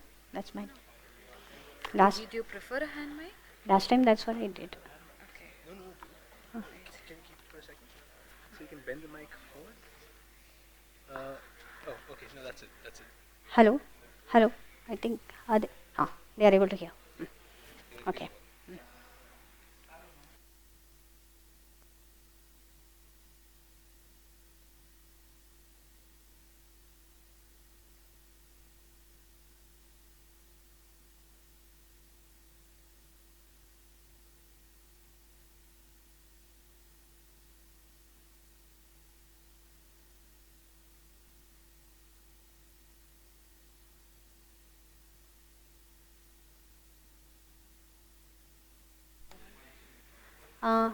No, no. I prefer this thing.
How about now?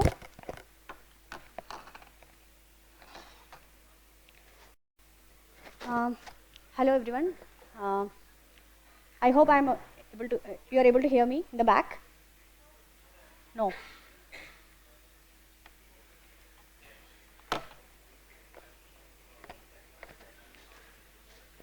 How about now?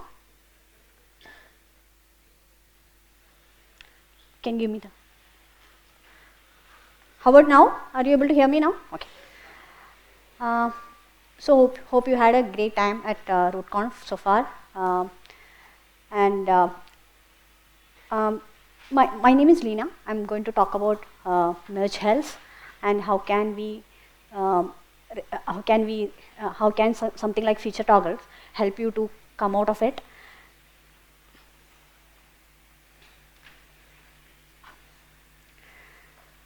So let's start with the story of Team X, a team at a startup which got recently funded, and because of that they were able to hire a lot of people, quite a few people, and they are looking forward for a major release, the first release after they got funded. So a lot of eyes on to them, and the team is excited because they are because of one thing is because they are doing a major release after they got funded, and there are a lot of importance for that. And the second one is that their customers have been waiting for some of the major features which they were not able to release because of lack of people, and now they are trying to release it, and then the entire team is very excited, and they want to be very careful. So they created small teams, the so-called agile pizza team, one pizza team, and to make sure that and then they had continuous integration set up among each team, and they had automated testing to make sure that there are no regression issues, and they were fine. They were committing to the feature branches. They continued like that, and then they started integrating because the release date is close, and then they had time for integration and then and merging to the master and releasing. And when that time came, the situation was different. There were a lot of fights, not fight with each other. Fight was with the code base, especially because they had a very long living branches, and they had to fix a lot of merge conflicts, and that resulted in regression issues. Tests started failing. Their confidence started coming down because they had a lot of confidence because of the automated test that came down because they were not sure what they were doing. They were just fixing things and moving on. And the team which were looking forward for the release, and then the bugs also came in, which were looking forward for the release. They're trying to run away from that, and then they definitely missed the deadline. That's for sure. And finally they made a release, but which was very none of the team was happy. So the investors were very curious. Okay, what is happening? Business team and the sales team, they were very furious. Okay, why in the world something like this happens? And the team is totally demotivated. And so I think most of you might be familiar with such a situation. Not exactly the same situation, but somewhat similar to the situation where the end time of a release takes a tremendous amount of time. Until then, the feature complete gets done, but never goes to production. I think one style or the other, we all of us would have faced it in the past. And so let's see what went wrong with them. And for us to analyze that, first let's look at what is continuous integration. This is the explanation. This is what is written in Wikipedia. This is how Wikipedia explains continuous integration. I have highlighted the key terms over here. That is, it's a practice of merging all developer working copies to a shared main line several times a day. So what happened with Team X was they never had a shared main line, and they were not merging to that main line several times a day. And that is where it went wrong. And that is where mainline development came into picture. Prem in the morning spoke about how they do things at Etsy, where everyone commits to mainline, and this is one of the key thing for a proper continuous integration setup. So mainline development is or trunk based development is where the entire team commits to a single branch, which you call as master or trunk, whatever name you call it, and then that particular branch is ready for deploy at any moment of time. And the continuous integration runs against that, and it gives you the feedback that, okay, is it ready for a deploy or not? And that's a huge confidence boost for any team. Because we have something in your front and it tells you, okay, this is ready, is there anything wrong? And you don't have to do any other kind of merging or anything to make sure that you have a ready branch for a production release. But then the question arises, how do you handle incomplete features which takes longer time? Are we expecting it to finish in a pace that is not reasonable? And of course not, and that is where feature toggle comes into picture. Feature toggle also, many team calls it with different names, feature flips, feature switches, feature flags, etc. The concept is an ability for you to turn or turn off a feature depending on a criteria. That criteria can be either the environment in which it runs, or it can be a certain kind of thing like a certain set of users or certain geographical location, etc. So we'll talk about more in detail about different types of feature toggles coming in the rest of the talk. This is how it looks like. It's a Ruby code.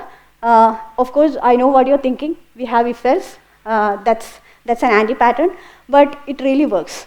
So you have a check whether a certain flag is true, then you do a certain kind of execution. Otherwise, you do something else.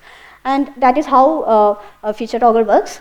And you can do it through configuration files, either YAML files or a property file, which depending upon what kind of framework or language you are using. And using that you can do, or there are quite a few open source tools available across languages which you can use for feature toggles.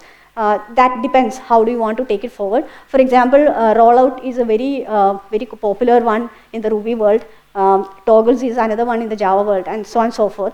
So I picked some and put it over here, and but I'm sure it is available in across all the languages. And so usually most of the teams, at least in my experience, the toggle starts off as release toggles, a way to segregate your deployment from releases. You are ready to deploy at any moment of time, but that doesn't mean that you are releasing. And that gives you confidence that, okay, and then how you always have the confidence that the feature which is not ready, either because it's incomplete or it requires certain acceptance from say some major stakeholders. The code is still there, but it's not open to the users. And this allows another one, another facility that is you can, if you want to push a quick patch or a bug fix to the production, what you can do is you can follow the same process. You don't have to create another branch for that or merge with that, and then it goes through the same code, and then there is no question of developers merging into a certain branch and then rebasing it and so on and so forth. And another thing that I personally have seen is that you can keep the toggle until you get some kind of a confidence. And say you push something to production, and then you see some unexpected behaviors in production. Instead of rolling back the entire code, which is ideally the case that should happen, but until you get to that level of maturity, you can do what you can do is you can turn off the feature and deploy another one, and then the production is taken care. The thing is that the feature is not available to user, but it is much better than a situation where it affects 100% of the user because of load in the server or some misbehaviors in the server. So that's another advantage that you get with it. And there are a couple of other types of feature toggles. Multiple people spoke about this in multiple talks. One such thing is called A/B testing. where you can open up the feature to a certain set of users, depending upon a certain condition, such as depending on a geography or say age group or so and so forth. So the difference between release toggle and experiment toggles is that experiment toggles are based on certain criteria, usually based on the user's criteria. Release toggle is usually based on the environment in which it runs. Usually, in all pre-production environments, it will be turned off, and in production environment, the toggle will be turned off. And so, but that's the difference between the experimental toggle and release toggle. Another technique that we can use is canary releasing. That also some speakers spoke about it. That is, instead of opening up the features to the entire user base, you can gradually open it to users. The advantage that you get, one is like the A/B testing, where you can see or say monitor how users are using it, tune it accordingly, and you can quickly run another experiment to see how people are using it now. Or you can decide okay, what next step to take on that particular feature. And another way canary releasing is used is to test your architecture or your infrastructure. So rather than opening up to the entire user base, you can open up to a certain set of users and see how your system behaves. And depending upon that, you can tune and optimize for further load. And that's another advantage that you get by having feature toggles as a setup in your development process. And there is a third type of toggles called ops toggles. Ops toggles is a way to manage your manually manage your circuit breakers. For example, these are say for example, let's take a case of a shopping site or an e-commerce site where you have recommendations. Say because of a unexpected failure in the system, the recommendation engine is not behaving, is taking too much load on the system. It can be because of network failure or a hardware failure. So what you can do is you can turn off that feature until you completely restore the service. And for those kinds of things also, this comes under the circuit breakers. When something doesn't respond within a time you expect, you break it and move on. And the feature toggles gives you the flexibility for that too. And that is how you can use feature toggles also. So even though we started off the talk with saying that okay, how can you push incomplete features to production, these are added advantage that you get by having a setup for feature toggles. So but like when Prem spoke about the feature toggle in the morning, many people were talking about how do you handle the if-else in your code. And so that's a side I'm going to talk about. So every practice or everything that you do has a pro and con. So nothing is perfect. Feature toggle. So this is an actual feature toggle that we had in our system. This is not something I made up. So once we had these many feature toggles, people forgot to remove. Ideally, feature toggle has to be short-living, but that ideal situation doesn't happen all the time because of various reasons. So we sat and deleted all the feature toggles. You can imagine the permutation and combination of if-else that code might have had at that point of time. So we sat and removed it. So how do you handle it? This is not much different from asking the question, how do you create less bugs, or how do you handle your technical debt? There is no goal. There is nothing like okay, you do this, this will happen. And similarly, feature toggle also. So to manage that, only one guideline in my experience which has worked is that set a guideline for the expiry date for every toggle. So once you create it, say that okay, it has to be deleted by this time. That can be a standard across the team, or it can be depending upon certain condition, depending upon the complexity of the feature. And over a period of time, what I've seen is that it matures within the team. Okay, so recently I've read, which this is something that I have not tried myself, that certain teams have created build scripts which will fail if the feature toggle is beyond the expiry date. You can go to that level, But I've not tried that, but that seems to be a very good way. In that way, it is completely handled automatically. But it requires some time for you to actually say, okay, what is the expiry date? Is it 2 days? Is it 1 week? Or is it 2 weeks? So you experiment it and see. Usually, if you give time, this is like test-driven development or say pair programming. It takes time. So you work with people, converse openly, and then I think almost all the time this kind of things will be taken care of over a period of time. And another thing that I would like to emphasize is that I started with TeamX, which is a team within a company. So I'm not saying that this is the way to go in an open source world. So in GitHub workflow works perfectly fine in an open source world, because there it is open and you need some kind of a control with what kind of code goes into the code base. And that is because there is no hiring mechanism, so called. So and it requires that kind of a control. And versus that in a product team where the importance should be given to the code going into the production and see how it behaves, rather than making sure that you are taking care of the coding guidelines or the design principles. The best feedback that you can get is by going the code into the production and how users use it. And if it doesn't make sense, just remove it. That's the best thing that should be done, rather than waiting for someone to review the code and approve it. And you have tools like Linding and so many other things that you can do to take care of, automate that too, and to offload that process much earlier rather than later in the later in the release cycle. And have conversation within the team, have understanding among the team to say, okay, this is the kind of guidelines that you follow.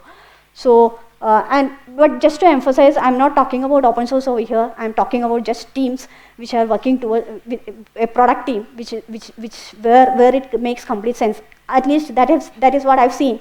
It works. And just to summarize, have a proper continuous integration setup. That is, follow mainline development, where every member in the team commits to the same branch. And in what I've seen is that this is a first major step towards continuous delivery or continuous deployment.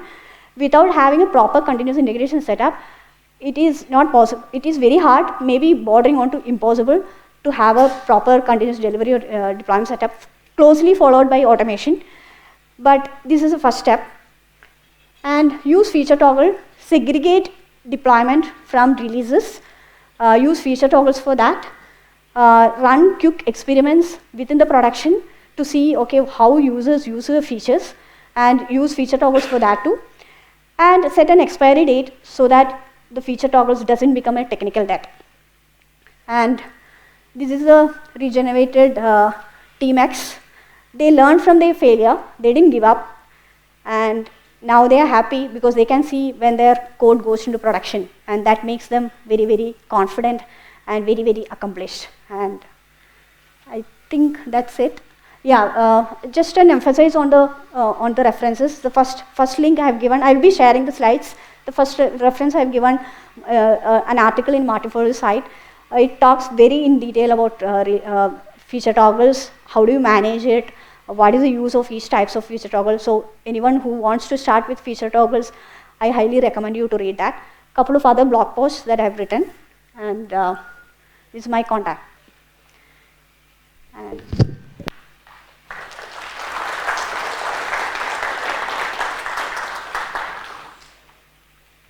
questions? We have time for questions? We have time for one question. Seems.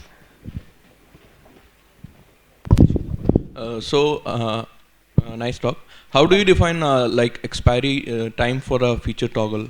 I didn't get that part. So what we have used is that we have our the ticketing system or a project management system. So we add another card saying that, okay, we have to delete this feature toggle by this date. You can have reminders. Or sometimes what we have done is that in the whiteboard you write, okay, this feature toggle has to be removed by this date. And when you're having stand-ups or say any other meetings, people get notified about that.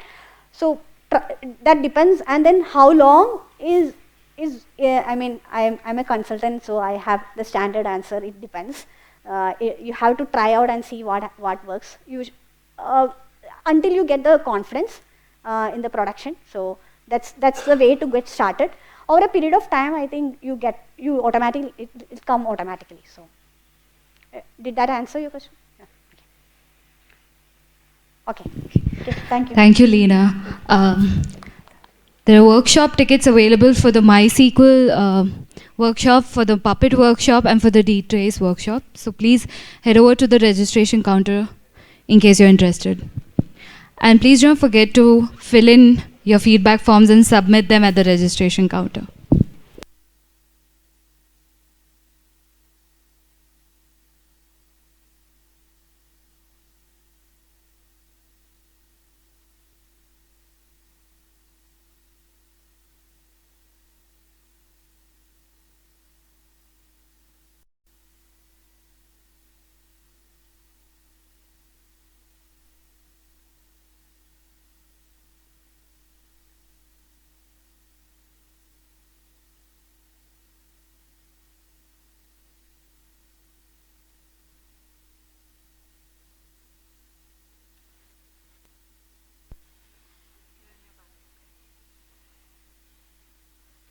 Check.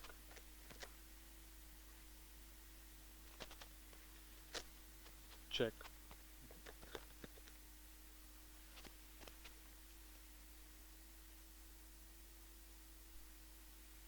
Check. Yeah. Check.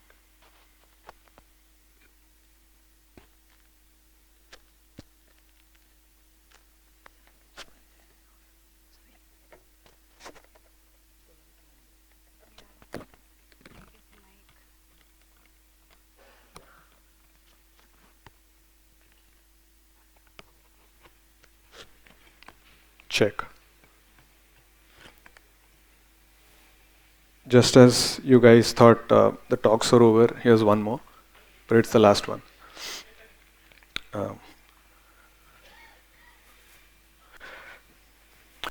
Good afternoon, folks. My name is Shailesh, and I work as a principal test engineer at Blue Jeans Network, which is a cloud-based enterprise video communications company.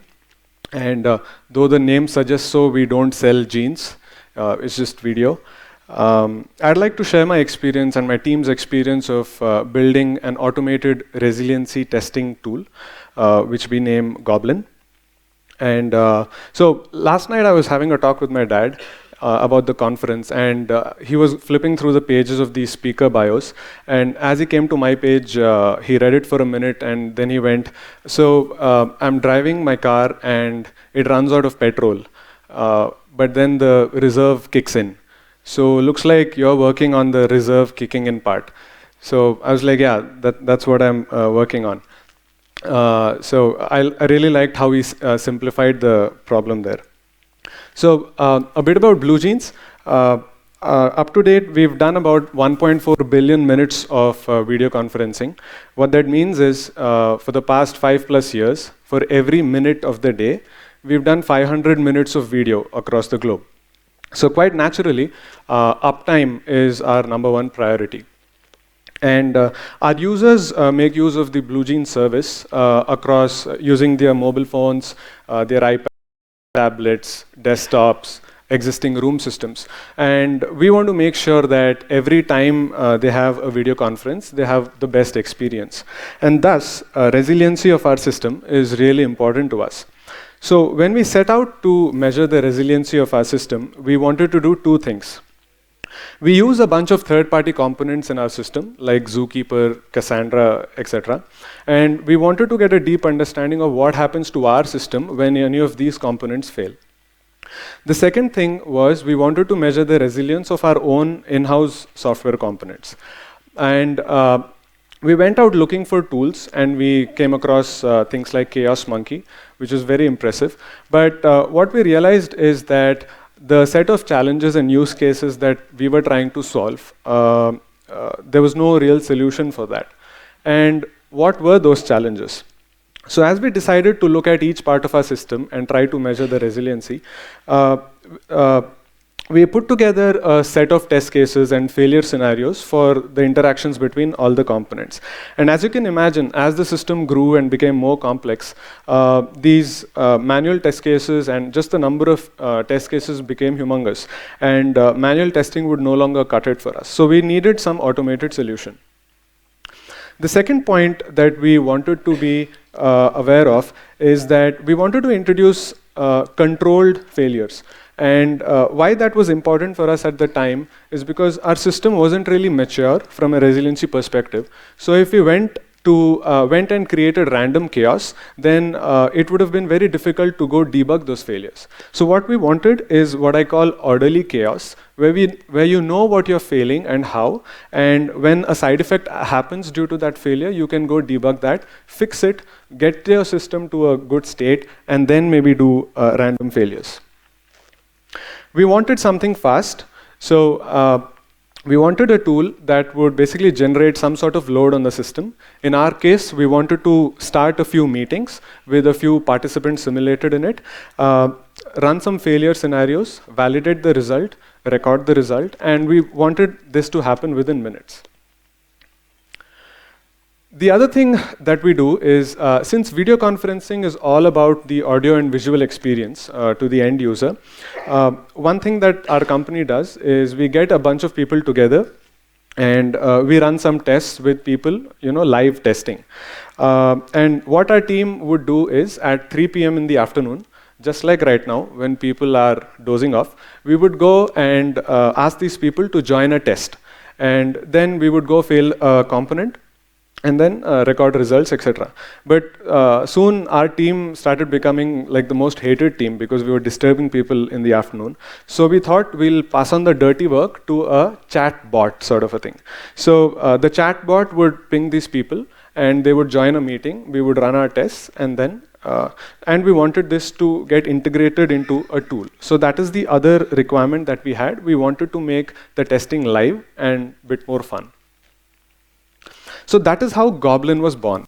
And essentially what Goblin does is it takes a bunch of components like Linux processes. These could be third-party processes or standard Linux processes that you use or anything that you build on your own. And you have a bunch of components like Zookeeper, Rabbit, Couchbase, MySQL, Cassandra. And Goblin comes with support for these. And you can extend it to any component. So given a list of components, you can apply a list of failures to any of these. So you can go kill processes, you can start, restart services, you can exhaust disk, memory, CPU, or connections on a node, you can introduce latency between any two nodes, or even cause packet loss. And when you have n by n combinations, you get a pretty long list of tests and effective tests that you can do to test the resilience of your system. So this is how Goblin looks like in action. So you have Goblin on your local machine, and it has a configuration file that that describes the system that you have. And then assuming that you've got tests written, it goes and kills stuff in the network lab, and then it records your results and publishes them. There are two essential modes in which Goblin runs. One is called a nightly run mode, and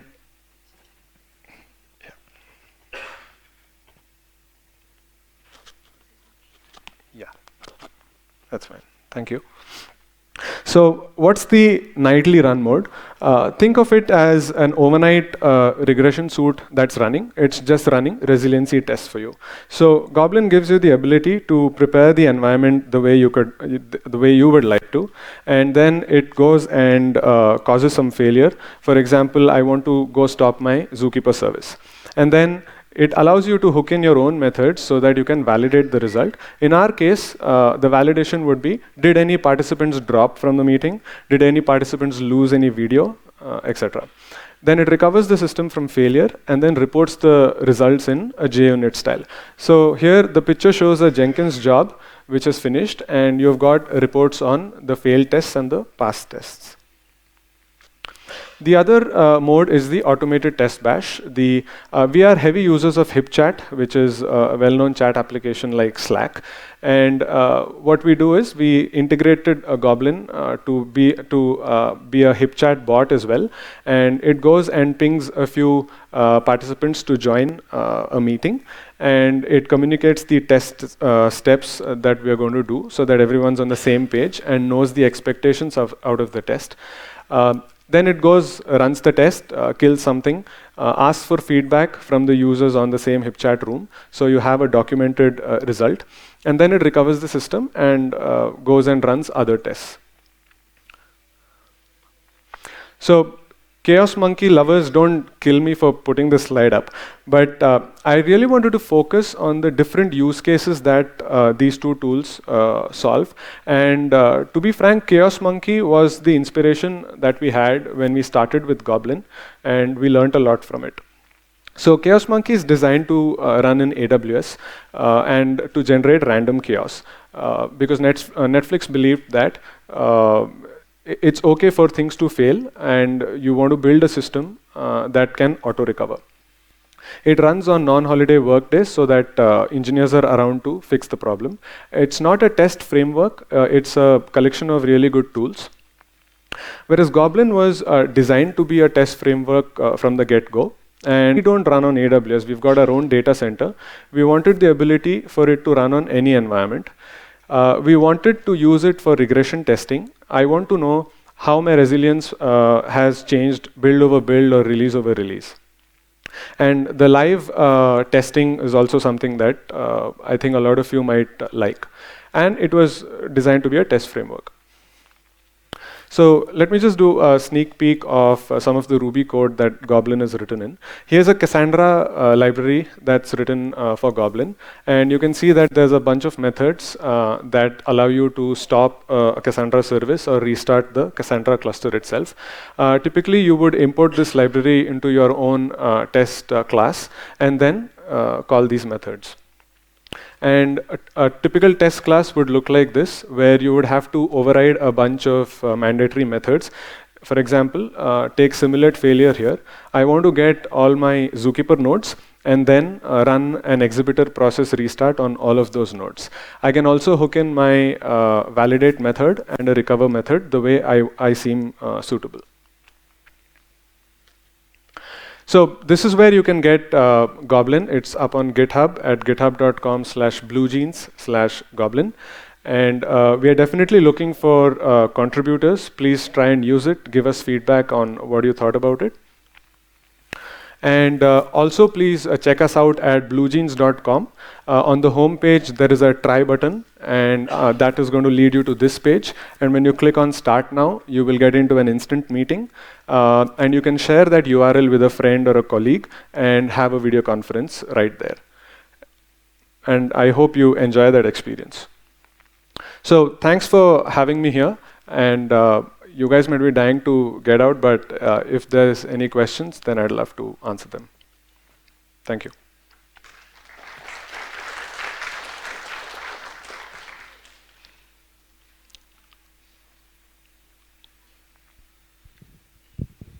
Hi. Hi. Is your Goblin configurable on any environment, or is it basically customized for your environment? We've built it so that it can be applicable to any environment.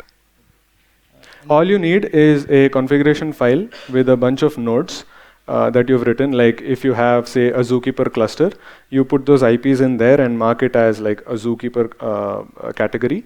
And you can have several such categories. As long as your test machine where Goblin is running can access the cluster that you want to run these tests on, Goblin should just work.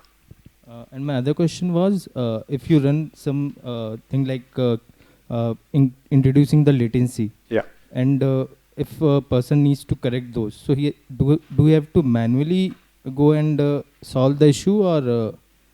So are you saying how do we undo the latency? Yeah. That's built in as well.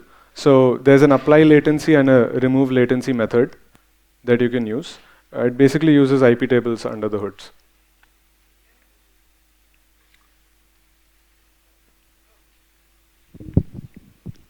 Any other questions? All right. Thank you, Shailesh. Thank you, guys.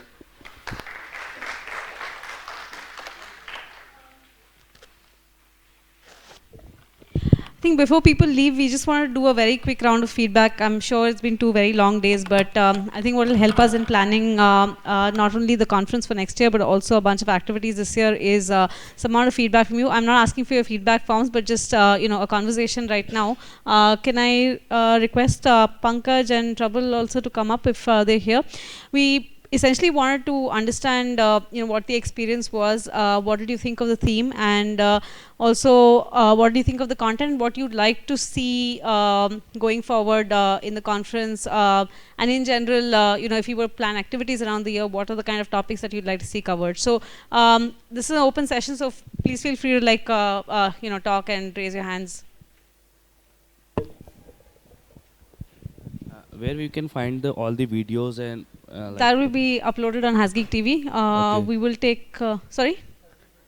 Yeah, we'll send you an email as soon as the videos are uploaded. All right, videos and all the PPT. Yeah. Okay. Thank you. So, anybody feedback about this year's theme, talks, what you think could be done differently? What kind of topics do you want to see covered? Everybody seems to be either very happy or unhappy.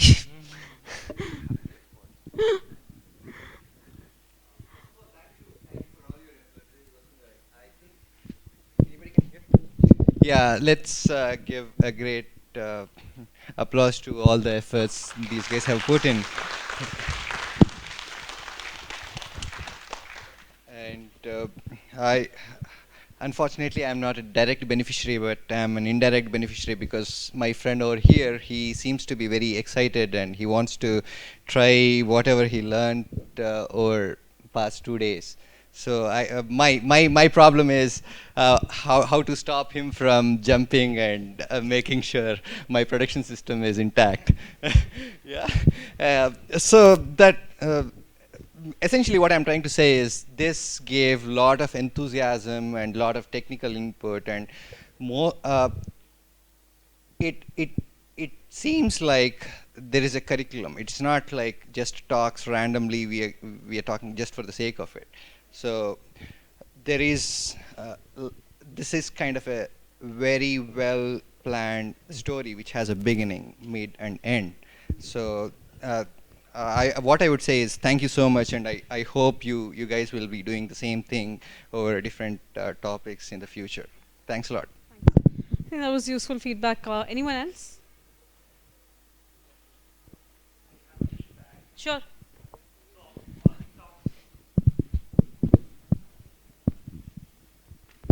All right, so I loved all the talks where they had a story to tell. Apart from showing us how to do it, what to do, they shared story. So the story part kept people involved, I guess. So that's nice. More stories is something you can look forward to. Thank you.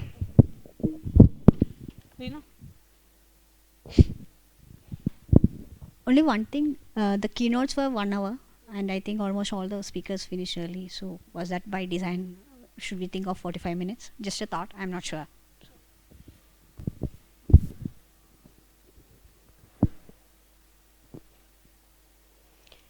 Any topics that you'd like to see covered? Anything that you think we missed out?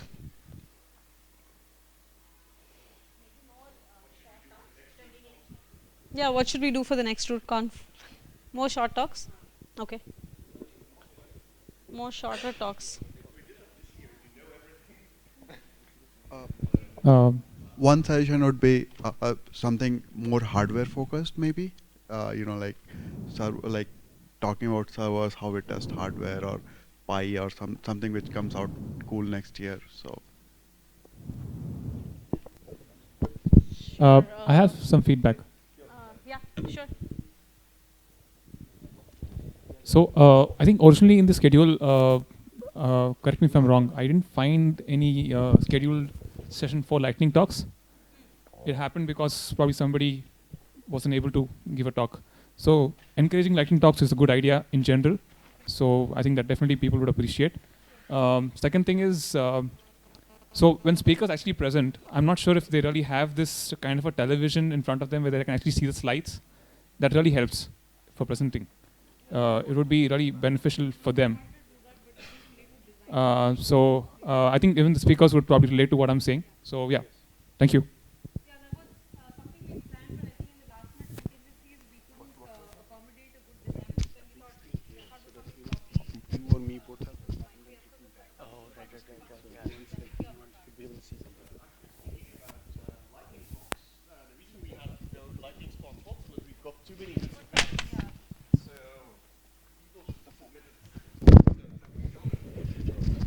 Yeah, we had too much to choose from.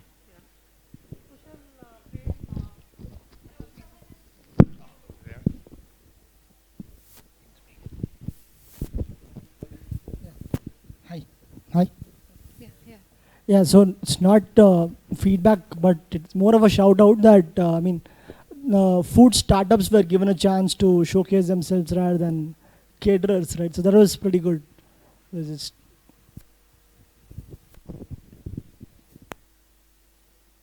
Yes, I absolutely come to Hasgeek conferences for the food.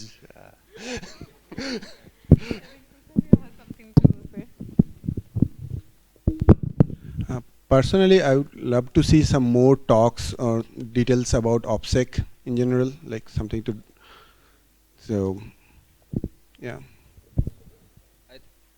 I think we wanted to have something, but we can only choose from what input like we get in the funnel. So I think if there are people who are working on security and OPSEC, please. Part of security is not talking about it, right? One feedback I had was I'm sure you guys try to do this, but to be more proactive, to encourage more diverse set of people. I know this is still a very male-dominated conference right now, and I feel like there should be more women here.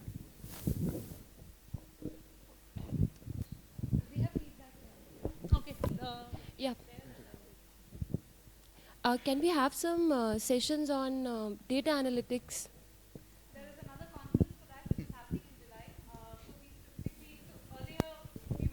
Conference called the Fifth Elephant, where we were talking about both infrastructure and data. And at one point, we felt that infrastructure needs to be taken out separately, and therefore we brought back Rootconf. So when you talk about data analytics, that's the next conference that's coming up on 28, 29 July, the Fifth Elephant. Okay. Okay. Yeah. Thank you. One suggestion which I had, look, there were a lot of small mini breakout sessions in the hallways. If there were a few whiteboards and markers where people could go ahead and discuss, it would be good because most of the things in conferences like this is there's a mind share between different DevOps, how they're doing the architectures in their companies and how they can benefit. And most of the time they're running around for a piece of paper or this thing. So yeah, a whiteboard and a marker somewhere in the hallways could be beneficial for everyone. Thanks. It's too becoming too small. Yeah, okay. I think that's feedback for Anish also.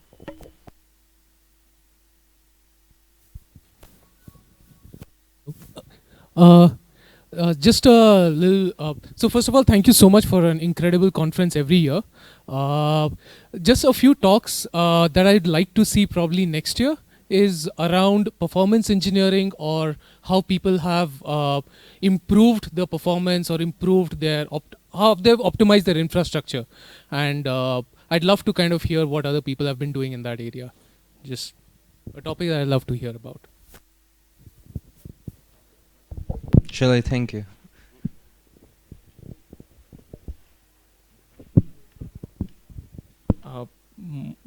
This is more of a feedback for the speakers that were there. I guess all the talks and everything was pretty good, but I'd encourage from whichever this is the next session you're gonna pitch in for, please be there for the rehearsals because they helped me a lot. And that really polishes your work, and getting feedback from your fellow speakers is very different than getting feedback from someone who's going to be just there to give you feedback, because they know that I'm also going through the same thing. So plus one more thing, I mean, we could just we have the BOF sessions, right, which are pretty good. We could also have some sort of just come in and show off your stuff. It could be just hands-on, no talk, show me the code type of a session. That come in, take 10 minutes, show off something, and it can be multiple rounds. They might be similar to lightning talks. It can be an open-ended thing, but would be cool to have that.